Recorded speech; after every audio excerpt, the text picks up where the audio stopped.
আসসালামু আলাইকুম। সবাই কেমন আছেন? আশা করি ভালো আছেন। আমি আল্লাহর রহমতে ভালো আছি।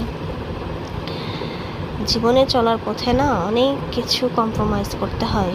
যারা কম্প্রোমাইজ করতে পারে তারা জীবনে অনেক কিছু করতে পারে। আর যারা কম্প্রোমাইজ করতে পারে না তারা আসলে জীবনে কিছুই করতে পারে না। এই জন্য আল্লাহ তাআলা বলছে, আল্লাহ সবরকারীকে অনেক বেশি ভালোবাসেন। আর আমরা কয়জন মানুষ আছি যারা সবর করতে পারি?